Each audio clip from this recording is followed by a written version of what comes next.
Hey everyone, welcome to the Technology and Design Group's Tech Talk on Careers in Data Science. I am Lauren Balbrin. I am the career advisor here at DePaul for our Technology and Design career community. I'm going to ask if all of our students that are attending, if they can keep their mics on mute as they enter. We're going to open things up for questions in a little bit. I'll let you know when to unmute yourselves. But until then, if you don't mind keeping your mics on mute, I greatly appreciate it. Video on or off, that's optional, whatever you feel like doing. So let me do this here. So this is our Careers in Data Science panel. We have 4 speakers here today: Dorian Gray, Matt Isaiah, Sherry Wang, and Brandon Allen, all alumni from DePaul who have been very generous with donating their time to talk to students here today, and probably a few alumni as well about a little bit about what they do, their career path, maybe some trends they see in the industry, and of course how the elephant in the room, how COVID has affected all that. Just a little brief bio about who we are, who I am. Some of you may know me, some of you may not. Again, I'm Lauren Balbrin. I'm the career advisor for DePaul's Tech and Design career community. If you are a student or an alumni and you need any assistance with your resume, your cover letter, interview prep, how to navigate the job search, how to connect with the industry, networking, navigating job offers, all that stuff, we're here to help. I do one-on-one advising appointments with students. We're still doing that even though we are remote. You can set those appointments up through Handshake. We are doing all of our appointments either through Zoom or via phone, whichever you prefer. I also wanted to briefly introduce Jameson Dixon. Jameson, if you wouldn't mind introducing yourself. Sure. Hi, everybody. My name is Jameson, and I work on our employer engagement team, specifically working with companies from technology and design, data science organizations, helping them connect to students like you for full-time jobs and internships. And Maz, our ambassador, here's here too. Maz, if you want to introduce yourself too for students that may not know you. Hi, my name is Maz. I'm also the career ambassador for technology and design community. I also see students on a daily basis with one-on-one student appointments. And I see a lot of data science students. I myself am a data science student. So yeah. Great, thank you, Maz. Yeah, and again, if you're here and you're feeling nervous about anything that's going on, which if you are, that's perfectly understandable. We are here to help. We're here to assist. So feel free to reach out to us after the event for further help. And without further ado, we wanted to go ahead and get started here with our panel. If each of my panelists could maybe go down the line and introduce themselves. First, we have Dorian Gray, data scientist and statistician at Navistar. Dorian, if you wouldn't mind introducing yourself, saying a couple words. Yeah, as you said, I'm Dorian. I started working at one of the AI labs that Dr. Ray Koo and Dr. First was running when I was at DePaul. Led to an internship at Navistar, ended up getting full-time employment there. And for the last 5 or 6 years, I've been part of the analytics team there. Great, thank you.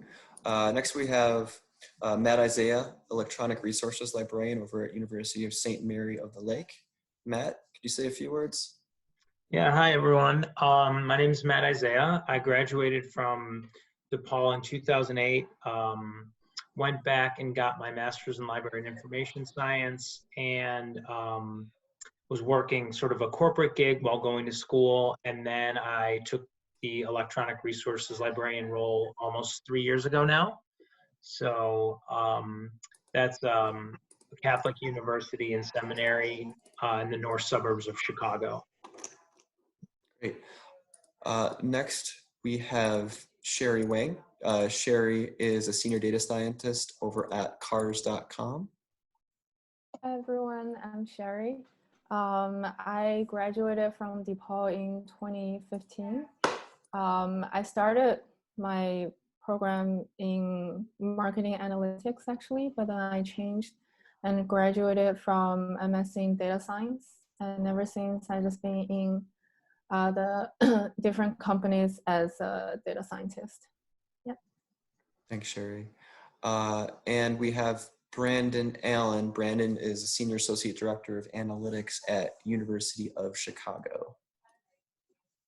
Hi, everyone. I'm Brandon. I graduated from the School of Music at DePaul in 2014, which I know is an interesting transition. Half of my curriculum was finance and accounting and statistics. And the other half was music theory and performance and things like that. I completed a certificate in business analytics at Northwestern and then transitioned to more data science work immediately after that. So like they were saying, I currently work in analytics at the University of Chicago, where I manage a data science team. I'm also co-organizing SAT-R Day, Chicago 2020, which is an R conference to take place next Saturday. And I was recently admitted to the University of Chicago's Booth School of Business, so I'll start my MBA in a few weeks as well. So looking forward to chatting. Great. Thanks, Brandon. An excellent plug, by the way. And I wanted to, again, thank everyone for participating and being here today. And hopefully we'll have a really good conversation. We'll start by asking a few questions, but we do want to, of course, open this up to student questions too. We'll probably try to do that about 4:30, but if there are students that do want to ask a question, they can either do that with the hand raise feature, or you can type something in the chat as well. And you can type those questions in the chat at any time if you have something that pops up, and we can get to those in a little bit. I guess I wanted to start by just asking everyone, and maybe this is a harder question than I think, but can you give me a sense of what a typical day looks like in your role? And I know an answer I hear a lot of time, well, there really isn't a typical day. But I guess if not a typical day, then a typical week. What are some of those responsibilities that you find yourself doing, on a regular basis? Brandon, want to start us off? Yeah, I think that's a great question. And I think you're right that probably the most popular answer is that, there isn't really a typical day. But I think that there are sort of components to each day that are pretty similar. So when I think about like what I'm going to do over the course of like the average day, there's, especially in my role, we are focused on, to some extent, sort of maintaining like ongoing automated reporting, while also managing more statistically focused work that might be, using like regression and classification techniques to solve sort of bigger picture problems. I think a relatively large part of my day is talking to what you might think of as our sort of internal clients, like the people who are making strategic decisions based on the work that we're doing, and sort of talking with them, making sure that we're on the same page about sort of the challenges that we're trying to solve. So for me, my role in particular is sort of like 50-50, talking to people and sort of engaging with these internal clients. And then the other half of the day is sort of sitting down and doing some coding in R or Python, or putting together some Tableau dashboards, things like that. Great, thank you. Sherry, would you like to go next? Sure. Yeah, it's really hard to say a typical day. I guess I can talk about a typical project. Usually I work a lot on building machine learning models, and it usually has maybe 3 parts. In the very beginning, it's a lot of talking between teams to really understand what they want, and a lot of talking with product manager and the stakeholders, try to scope out the project. And then the second part is just coding, like spend all day, every day coding. And then the third part is, maybe there are 4 parts. So the third part is, again, start talking to the data scientist, other data scientists, and also engineers, try to have code reviews, try to understand if the methodology makes sense. When everything looks fine, then the 4th part is a lot about coding again, is productionizing the model we build. So yeah, usually it's 4 parts iteration. Great, thank you. Matt, would you like to go next? So I actually have sort of a pretty versatile role. where data analysis and sort of data management is a part of a larger portion of my role. I work, as I mentioned, I'm a librarian. I work for a small university. So as you can imagine, when you work for a small place, you sort of, the proverbial sort of cliche, wearing many hats. So a typical day for me could be responding to faculty and students in terms of, one portion of my job is doing a lot of research, reference and research. So fielding research questions and reference questions. Things like that, as well as I do a lot of website maintenance and management for our website. And then the data portion of it, it could look like anything from designing and implementing surveys to doing survey analyses, as well as a large portion of my role is being responsible for the electronic resource collection. And part of that is evaluating what we have, as well as what we don't have, and seeing if there's something else out there. So I do a lot of I do a lot of running of statistics on usage statistics, things like that on the materials that we own. It helps us make informed decisions in terms of what can we keep, what shouldn't we keep, and so on and so forth. Great, thank you. And Dorian?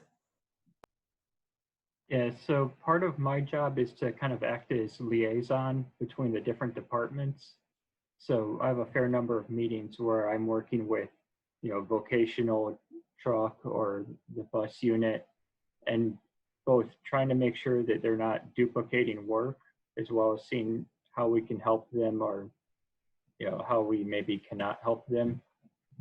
And then other than that, it's a lot of nose to the grindstone, trying to get some work done in between the 3 to 5 hours of meetings I might have every day, as well as constant catch-ups with the customers to make sure, are we still in alignment?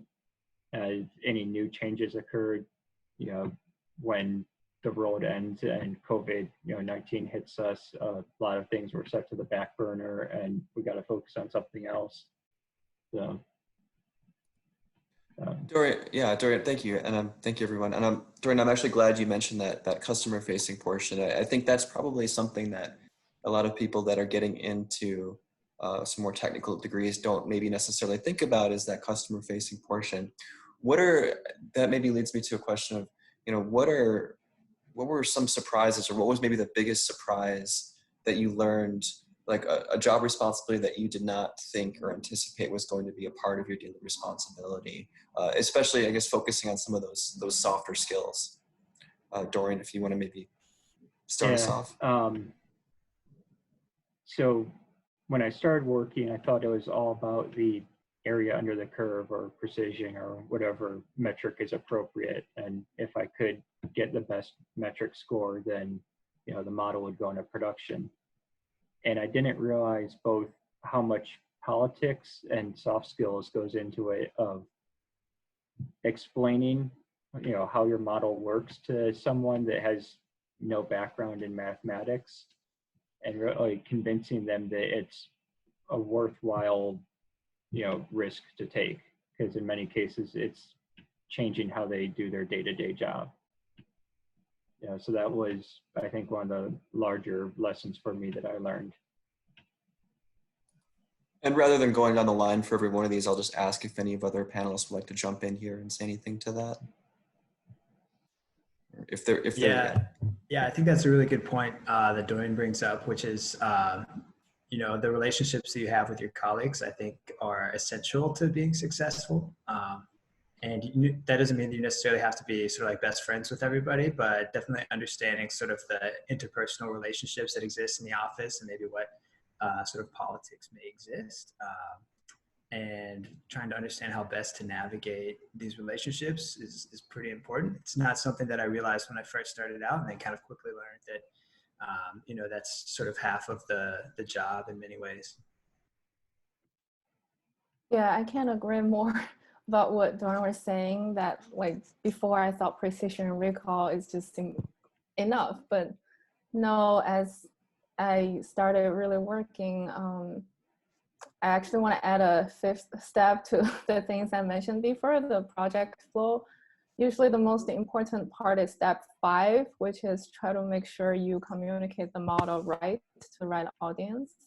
A lot of the times is to the entire company, then that means your audience really is a combination of technical folks and some salespeople who don't know anything about technical stuff, some marketing people who may not even understand this model you built for the sales team, but still you need to make sure they also understand that. So I guess that part of being able to communicate the model result in a way that the whole company understands and the whole company finds value in the model usually is the step that ensure the project is successful. I think I also want to add one more, which is going into the work. I didn't know how much work it is to define a problem. So usually, as I said, I started out with just talking to people, trying to understand what my shareholder really wants, or talking to product manager to scope out the project. I feel that is usually also set up for success. If we have a pretty well-defined scope and we really understand what problem we're trying to solve, that is already half of the project. Then the model building, the coding up stuff comes really natural and really easy if that first step is done well.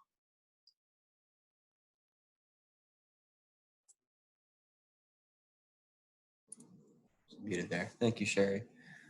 We definitely want to address the elephant in the room, if you will. Everything that's going on with COVID-19 kind of turned the whole world upside down. I'm assuming your roles have been in some way or another affected by this, either a lot or a little. And I will ask you a question a little bit later about remote work in and of itself. But beyond that, I was just wondering, in terms of the nature of what you do day to day, projects that you're working on, how have those things shifted in the last couple of months? So, I mean, I would say our entire campus transitioned from being an on-campus school with a little bit of hybrid approach to online learning to now we're online. I was in a lengthy staff meeting today, and we just found out that it's been decided that students are not coming back this summer. It's going to be all online. So focusing really quickly on resources, we have really ramped up our online resources. We're looking at a lot of new databases, ebooks, things like that, because the idea is we really need to continue to not only build on our electronic resources, but promote them. From a data perspective, it's also increased, at least from my perspective, of having to run new reports on usage, because again, just as a proactive approach, just sort of looking at how we're spending our money in a sort of COVID-19 world is important. So that was something I had to do a pretty extensive report, usage statistics report on it, that I had to submit last week to help us, is relating to the budget as well. So definitely have been doing more usage stats reports and things like that as well.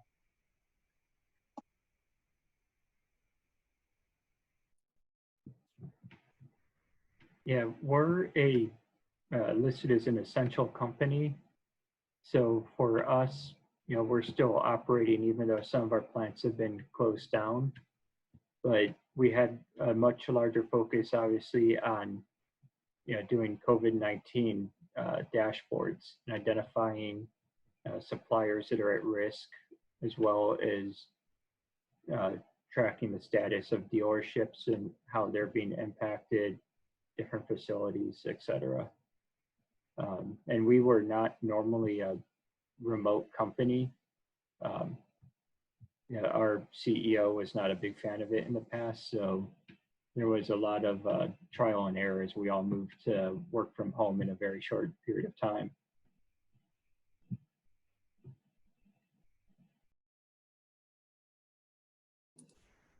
Would anybody else like to jump in and talk about how COVID has affected your role or the tasks that you've been assigned to work on or projects that you're working on? If you can speak to that, I know obviously you can't say everything, but.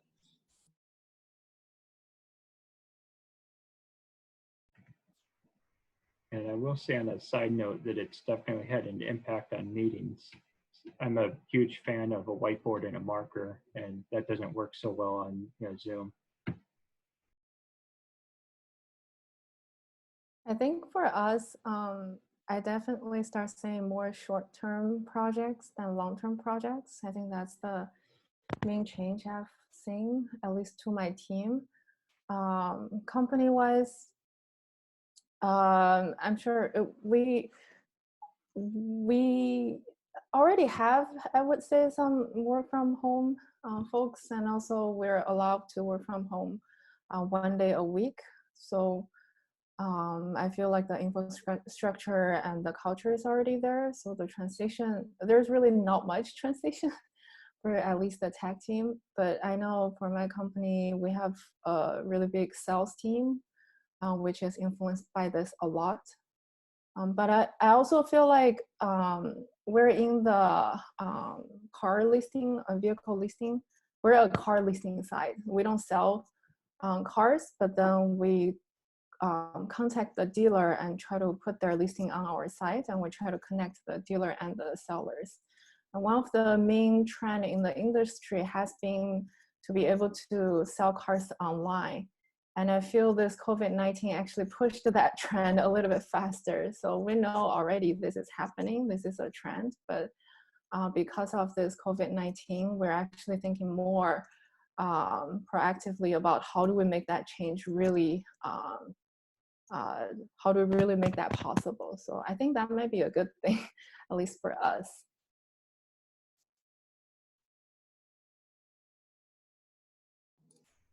Great, thank you. Yeah, to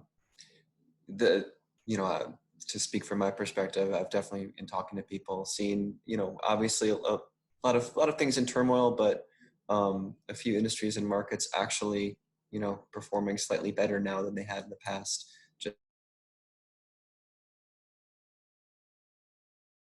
Lauren, you got muted there. Oh, how embarrassing. I did that a couple of times. I apologize. What I was saying, it wasn't that important. Don't worry about it. Did everybody speak on that question of how COVID has kind of affected them? I think everybody. Yeah, I mean, I can speak to that a little bit. I think very closely reflects what Dorian and Sherry and Matt have been talking about, how there's been a shift in trying to very quickly understand how COVID has impacted the University of Chicago and how we should sort of prepare for it moving forward. The most tangible way that that's happened is a lot of short-term projects that are trying to address and project. So I think that has been pretty interesting. One thing that I think many of you have probably seen across a variety of industries is that some of our hiring timelines have shifted a bit, which I'm sure is of utmost importance to this group. So like, for example, we had to sort of delay the hiring of a new data engineer by a couple of months just to sort of see how things are shaking up. But, from our end, once things are a little more solidified, we'll be ready to hire more staff. So I think that, I don't know if that's necessarily true across all industries. Some industries, like you're saying, are really ramping up hiring because they're just killing it right now. But for us, that's been sort of an additional thing to consider for COVID. Thank you. Anybody want to add anything to that, or from what anybody else said? And again, I will continue to ask stuff, but unless I have specific questions at people, I will just open it up for anybody that wants to answer on the panel. One thing actually I did want to ask specifically, I guess, Brandon and Matt, we were talking about this a little bit before, but both of you came from interesting non-technical backgrounds. I know many of our students come from a non-technical background as well, or are doing more of a career pivot. You both came from more of a creative writing background, performing arts or management of performing arts backgrounds. Could both of you speak on your perspectives of why you pivoted and maybe how your creative background helped you? Yeah, I think I was fortunate in that my curriculum sort of lent itself to some of that quantitative work. The performing arts management major at DePaul allows you to take, some of the quantitative classes that would be, I think, beneficial to understand, like obviously stats. But my journey, I guess, through that process was after graduating, I started working at Northwestern, doing sort of fundraising analysis, and realized that I was really enjoying the quantitative work. So I took weekend classes in business analytics while I was there, and that gave me a great foundation for more in-depth statistical modeling, but a strong foundation in R and SQL and Tableau in particular. So for me, that was kind of a good stepping off point. And then, getting sort of my first data analyst role after that was also extremely educational, sort of continuing to fill in some of the things that I didn't know. And I feel like the music degree was really helpful in understanding, like if you're a musician, you have to practice, all the time. And that's, of course, how you get proficient at, I think, anything. So knowing that was very valuable. And then music school in particular is very social. And, people spend a lot of time getting to know each other and working collaboratively. And I think that was a big value add as well, especially as, I've worked, in the real world, of course, outside of school. It's been almost surprising how sort of like interactive people are, and it really does matter like who you know and how well you know them. So for me, I've found a lot of value in being involved in the data science community by going to like meetups, whether those are language-based ones like Python or SQL or what have you, or just going to conferences. That's also been a huge way for me to learn from other people. So I think in that way, the sort of atypical background has been actually very, very helpful.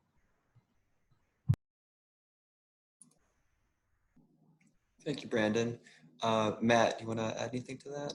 Yeah, so with graduating in 2008, I had a liberal arts degree, and what I realized right away was sort of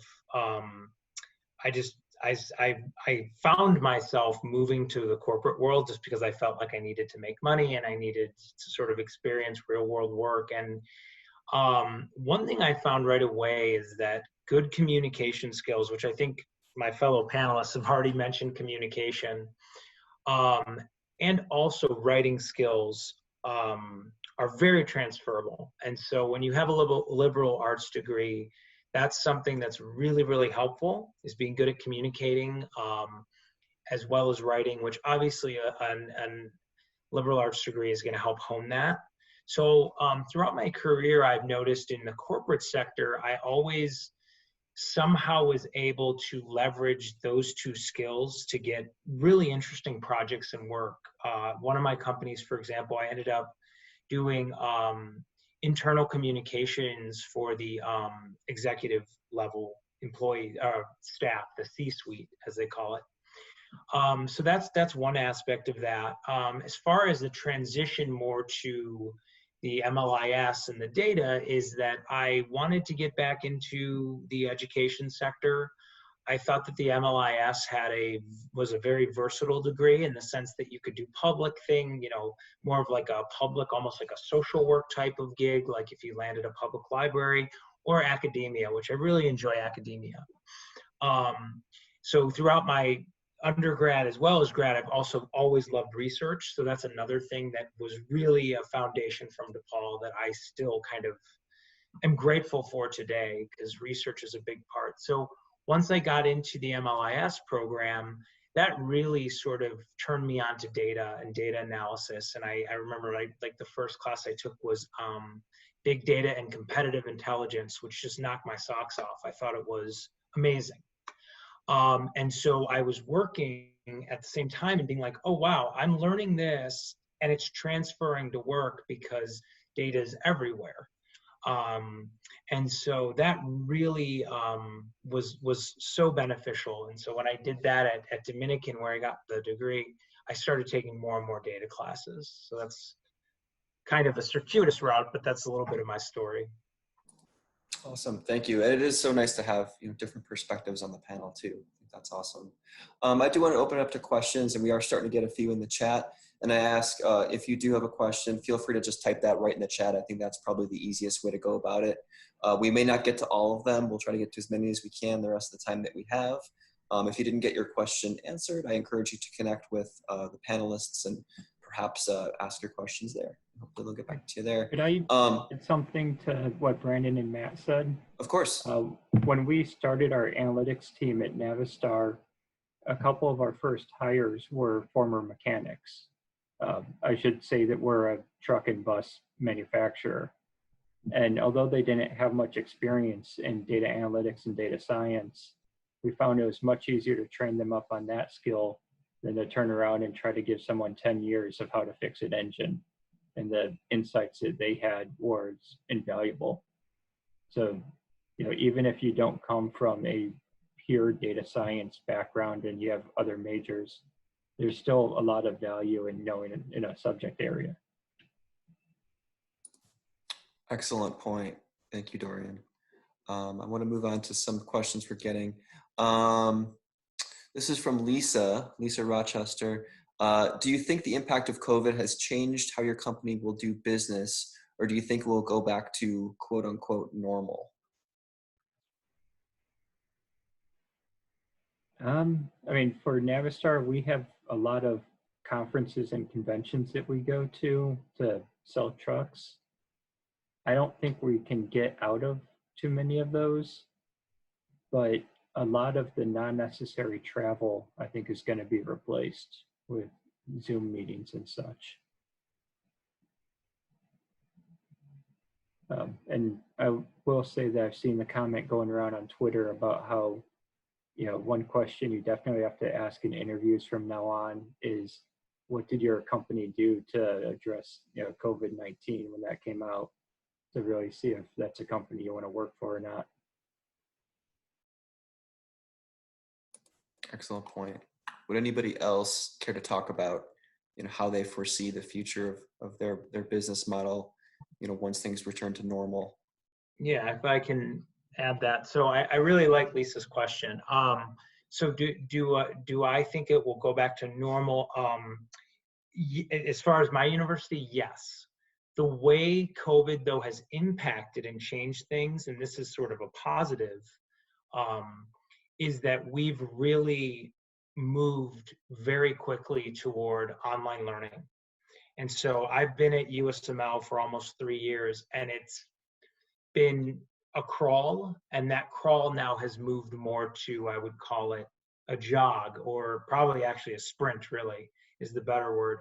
And so that's good, because we're moving more and more to the online learning and the benefit of using, like, we use MS Teams and Zoom, and that is forcing everyone to get more and more comfortable with technology and relying more on technology. So it's actually, in some ways, kind of positive.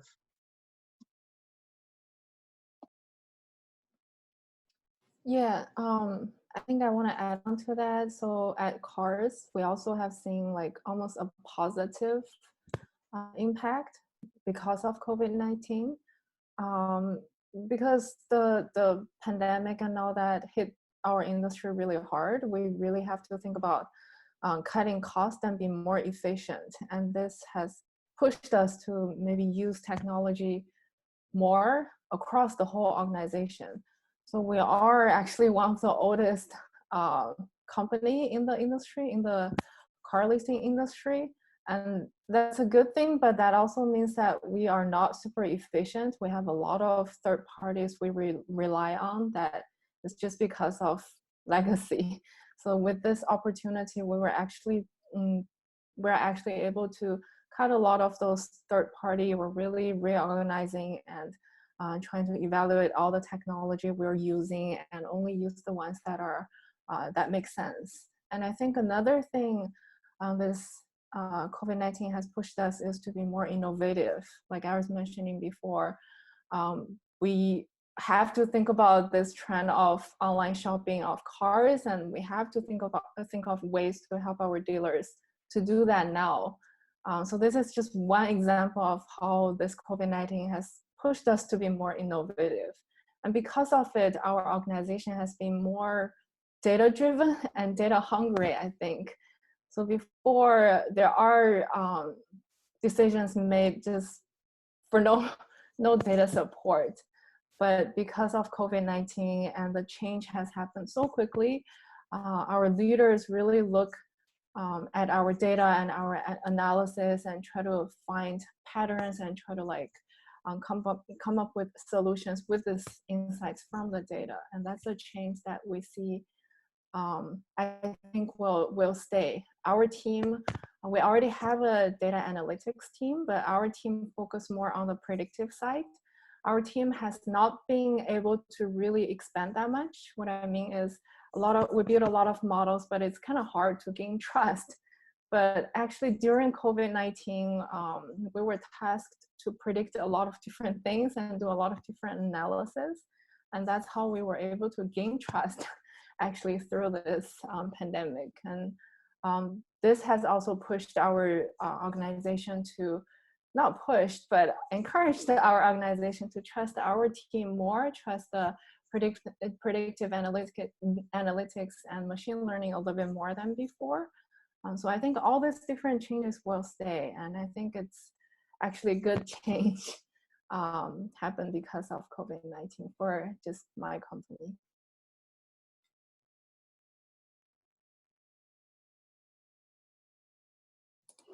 Unmute there, I remember this time.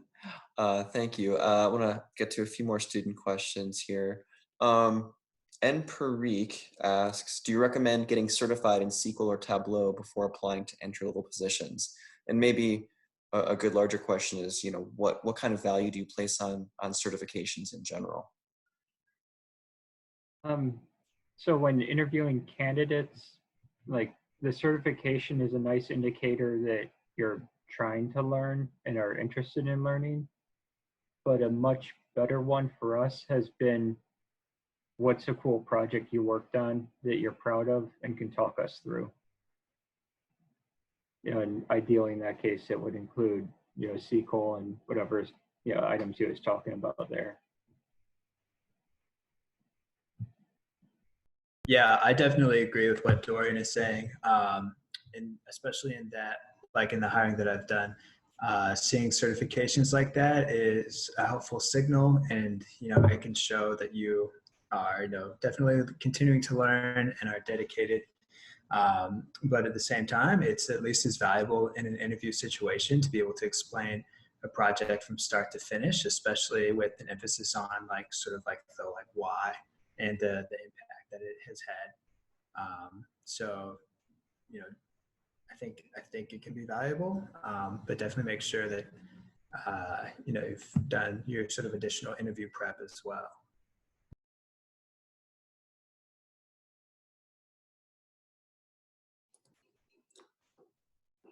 Great. We have this question from James Russo. James asks, are there any journals or professional associations or organizations that you'd recommend? Which, I kind of had a question like this too, how do you stay on top of trends, things that are happening in your industry or your area? Okay, so for me, there's a couple small journals I look at every now and then. It's Journal of Statistical Software. To Brandon's comment earlier, it does have a lot of R and Python packages that it references. Patterns is a new journal that I saw pop up on data science. But also what I do is I look, we're in Illinois, I'm assuming for most of the people watching this, you have 2 national labs in the area that focus a lot on data analytics, Argonne and Fermi. And they have talks every couple of weeks. So for my team, I'm always keeping track of what their upcoming talks are, if there's anything that applies directly to us or that we can learn from, in which case we might reach out to a speaker, as well as keeping track of what conferences are going on that we can get a YouTube video of to watch. Yeah, I agree with that. And I think you'll also find, especially in Chicago and the neighboring suburbs, that there are a number of user groups for like the various languages you might interact with. So, some of them are certainly quite large, like the Python, SQL, and R communities are pretty big. And there's sort of meetup groups for those that meet maybe monthly just to talk about like new things that are coming out.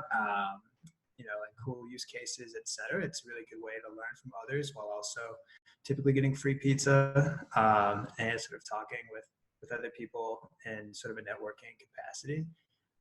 But they have that sort of group for any variety of things you might be interested in. So as sort of obscure of a language as you could hope for, like you can find a group of people in Chicago and the area that are doing that who probably meet once a month, maybe once every 2 months. So definitely take a look at that. And to build on what Brandon was saying, a lot of those, especially in Python and R, are focusing on minority groups. So you don't have to worry about being the only person of color walking into the room, or the only female walking into the room. Also, I'll make the side comment of that's also probably a really good way to network and find some jobs. So a lot of those places will have job listings for entry level. Yeah, I just want to add on to that. I was going to mention PyLadies and R-Ladies meetups. I've been to both and they're great. There's also Write Speed Code. They actually have a conference each year, but they also have a meetup in Chicago. They focus also on the minority group, which is also a great place to practice writing, practice speaking, and also they do like teach you how to do open source and stuff. Another thing I do is I follow a lot of the conference and their paper. A couple ones I really liked is KDD, SAML. I used to follow NIPS, but not that much anymore. NIPS is a conference that focus mostly on neural networks. I would really recommend KDD's practical track. So they usually have 2 different tracks. They have papers on academic topics, but they also have paper on practical track. I don't know if it's called practical track, but I think it's either practical or industry track, which focus more on the application side of things. I also follow a lot of the big tech companies' blog. They have it on either Medium or they just have their own blog under their, their website. A couple ones that are really good is, of course, Google. But I read a lot about the Stitch Fix, Netflix, and Uber. They post a lot of things about their algorithms, but also how do they use those algorithms in their applications, which I find really useful.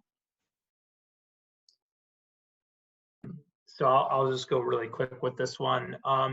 So I have a subscription to Chronicle of Higher Education. So I've been actually reading a lot of that these days because Chronicle of Higher Education is doing a really great job sort of responding to COVID-19 and talking about how higher ed is dealing with it. So that's been really helpful. I have a few other subscriptions that are very specific to my role as a librarian. And then lastly, in my organization, I have an education budget. So I have an allotment of money that I can use to go to a conference or do certification, whatever I choose to do. So I've gone to a few different conferences over the last couple years, and they've been really helpful because they're wonderful with networking, and you just learn so much. They're local, but like ALA, Illinois Library Association, things like that. But that's probably less about data, honestly, and more just about the librarianship as a profession. And then lastly is just one other thing is I have a very keen interest on information literacy, which is sort of a burgeoning field. And so like I'm constantly looking for any articles or especially new books that are being written about information literacy and how how we consume and understand information in today's kind of, depending on how you look at it, crazy digital landscape. So. Great, thank you everybody, and I appreciate everybody being specific about things that they look at and follow. I think that's really helpful right now, especially where it's very easy to get an overflow of information very quickly. A good question from Lauren Moses here about interviewing. Do you have any advice for interviewing for data analytics positions in terms of what kinds of questions that one should expect? I know this could vary wildly depending on the specific position, but.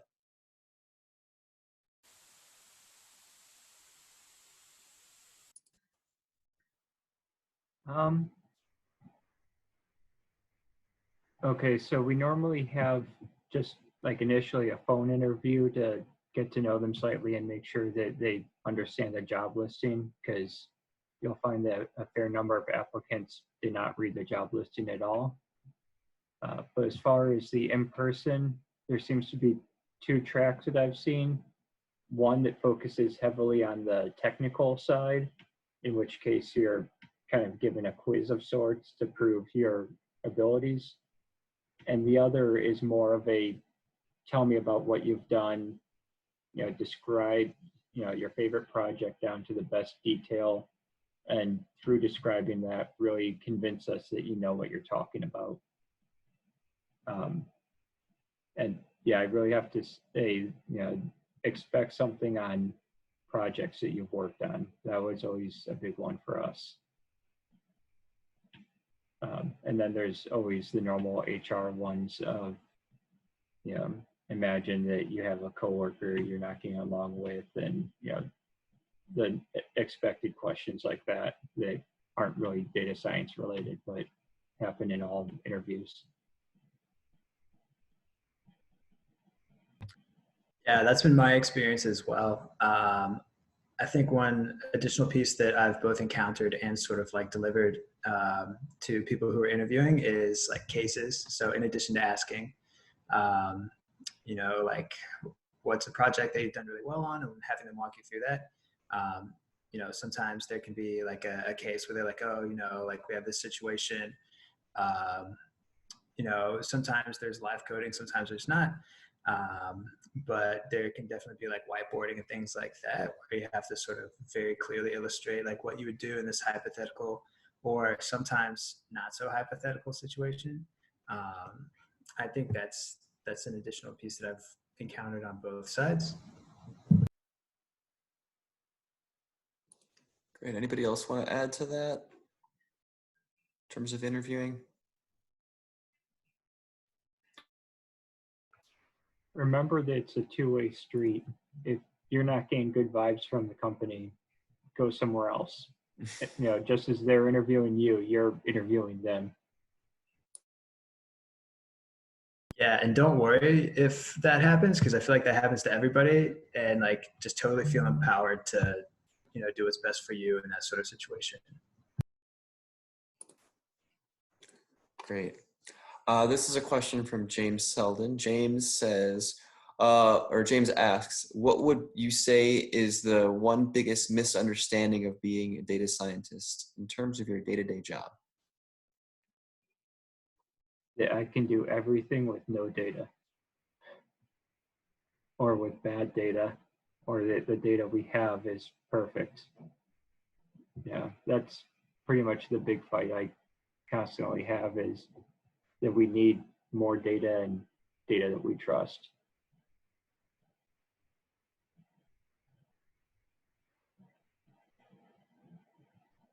I think also we know the accuracy or the predictive power before we even start. That's always expected from the leadership, but it's not true.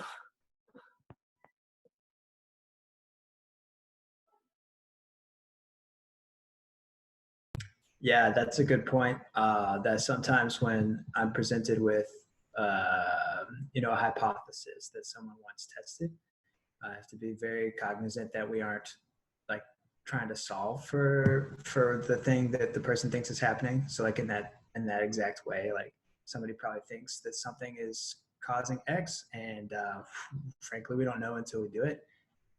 So yeah, I would definitely agree that that can be a little bit tricky. And I wouldn't have necessarily expected that going into the position.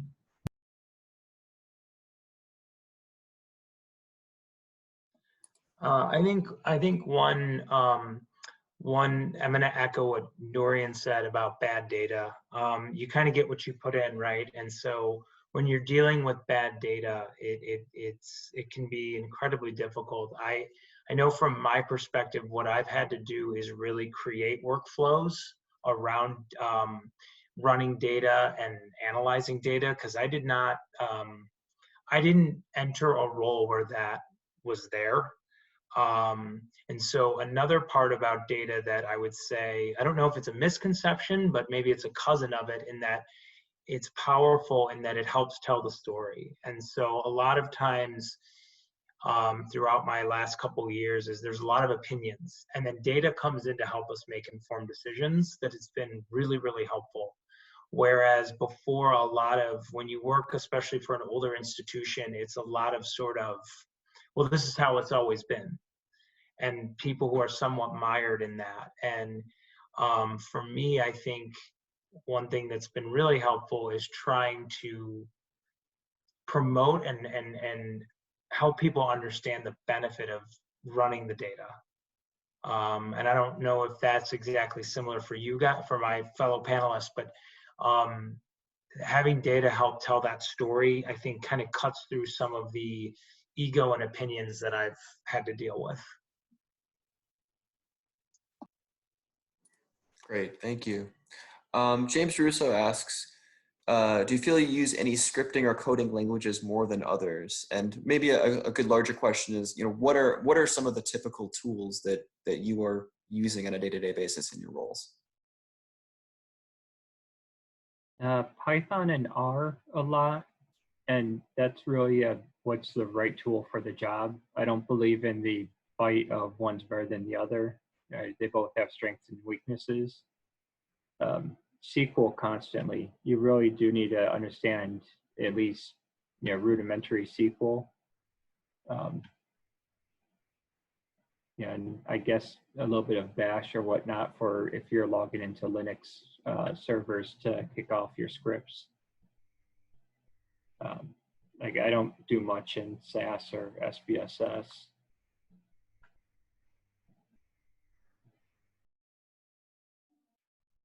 For me, it's pretty similar. Python, SQL, Bash. We also use Spark. That's the four main thing. Yeah, very similar for me and our team. It's very Python and R and SQL driven. We also have sort of a blanket Tableau and Tableau server license. So that's one way that we end up delivering our reports, as opposed to like R Shiny or something like that, which I love. But I think you'll find that some of these tool preferences vary from one office to another. Like some quant trading firms prefer to have Python as their primary language, and others prefer R, and then others prefer a combination. So it's probably a good idea to understand what that environment looks like at the place that you're trying to get an internship or a job at, just to make sure that you're sort of appropriately connecting to the right folks. I'm just using Excel and then MS Forms for any survey any survey I have to create and analyze. Thank you. We have time for maybe one or two more questions. We just got a good one from Diana Vasquez. Diana asks, can you speak about your personal experience coming into the field fresh out of graduation?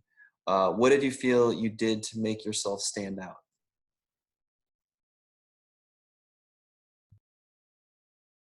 I had publications. Can you say that one more time, Dorian? Okay, sorry, I didn't mean to cut off Brandon there. Yeah, so for me, I had publications. I had, papers in conferences and presented at conferences from when I was working in one of the labs at DePaul. And that was a differentiator. I'm not so much if that's going to be a differentiator nowadays, because I'm seeing a lot more, master's candidates, but that was a big one at the time for me. And it's also fun to point out that I just got my undergraduate degree, so clearly that was a pretty good differentiator.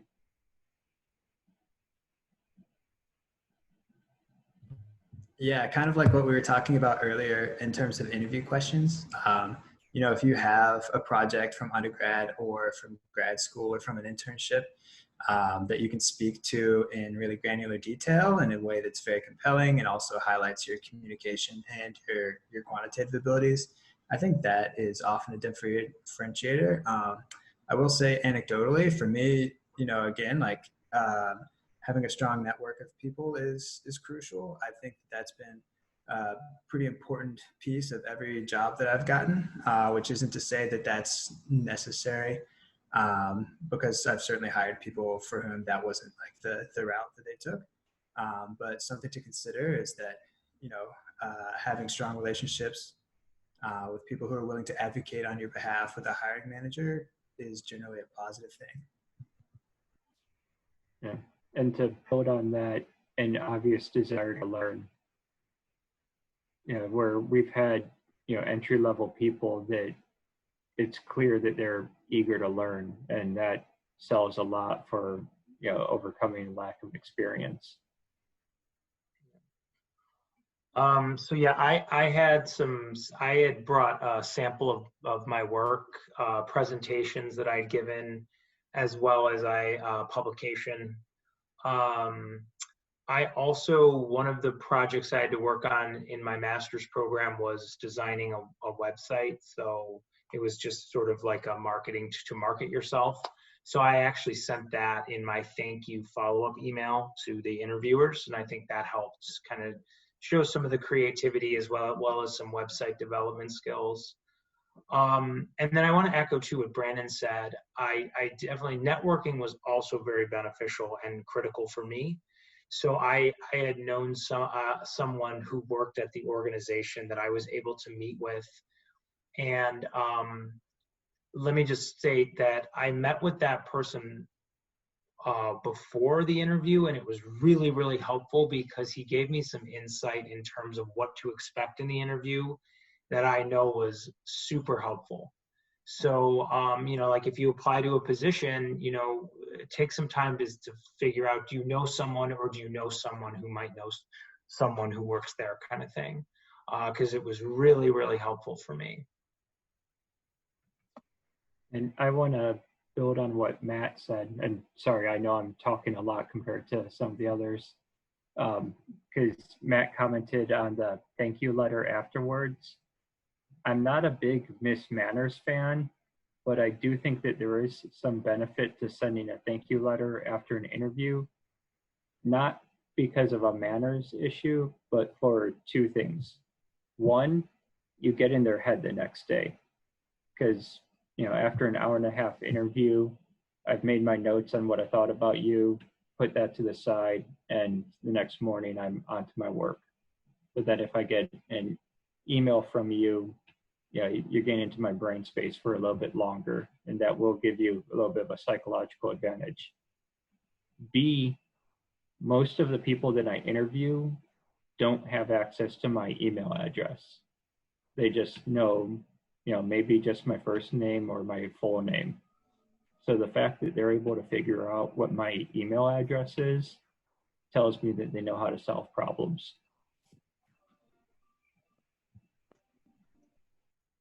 Yeah, I just want to add on to that thank you letter too. I think what got me my first job was two things. One is I do Kaggle competition, and I met my first manager also on Kaggle. That is just a mutual, I guess, connection already, and shows that I do like doing data science stuff outside of school. Kaggle, by the way, is just this website where there are a lot of resources to learn, but starting in the beginning, they were a competition site that companies post the different data sites, and all the data scientists would just compete to win. So that I think that's half of why I got my first job, and then another half is just the thank you letter. I it may not work for everybody, but what I usually do after my interviews is I summarize everything we talked about, especially the questions they asked me that I wasn't able to answer in the interview right there. I read all those answers in my thank you letter. And I also summarize about why I want to be in this team and what I can contribute. Not like a general thing, but after we talk, I would really think about how I can contribute and like what project actually connects to what they're looking for. I feel that thank you letter also got me into my very first job, or helped me get my first job. I think that's a good question to end things on. Thank you, Sherry, and thank you to all of our panelists, Dorian, Brandon, Matt, as well. Thank you all for attending today and taking time out of your schedule and imparting some of your sage wisdom upon us. We appreciate it. Our students definitely appreciate it. To all of our attendees, we'll be sending you an email shortly. I think it should go out in about an hour or so with a quick survey link, as well as LinkedIn pages for all of our panelists today. So if you do want to connect with everybody, you can certainly do that. Again, from me, from the DePaul Career Center, again, I want to thank everybody for asking a lot of great questions. We're sorry we didn't get to everybody today. We will be having another event next Tuesday, Careers in Information Management. That's already in Handshake too. If any of you would like to attend, feel free to register. Again, thank you so much, everyone, for your time. Have a great day and stay safe. Thank you.